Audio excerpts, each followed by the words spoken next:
Good morning to you, Scott. That's right. Cities and towns across the country have been just absolutely crippled by this wave of cyber attacks. But if you take the New Bedford, Massachusetts, it was a victim of ransomware attacks in July of 2019. Mayor John Mitchell tells us that the city is still rebuilding a critical database 2 years later and continues to fend off attacks. Ransomware attackers don't give you a break after they've landed a punch. So no, we are subject to attacks all the time, and they're often wolves in sheep's clothing. Now, New Bedford has gone from spending $50,000 a year on cybersecurity to $500,000 a year. While Mitchell says his city can afford it through state grants and taxes, many other cities cannot. And that's where a new cyber grant program comes in that's included in the just passed infrastructure package. It would authorize $1 billion over 4 years to aid states with cybersecurity defenses. States will need to distribute 80% of funds to local governments.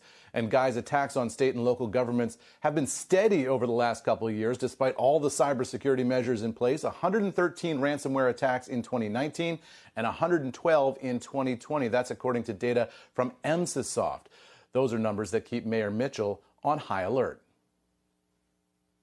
We understand that we could be under attack at any point. We've experienced it. And so, we're sensitive to it. And the reality is that other city governments, other town governments need to be just as vigilant. And Scott, if you think about that $50,000 cybersecurity spend that they did have, now the $500,000 cybersecurity spend that they do have today, multiply that by all the towns, states, counties, municipalities, and school systems across the country, and you get an idea of the scale of the spending that we're talking about here. All of that is money that could be going into American communities. Instead, it's going to cybersecurity defenses, Scott. I mean, it's a brave new world. That's what this is all about. And all of these administrators in all these towns and cities across America, school districts, et cetera, as you cite, need to start thinking of this in different ways.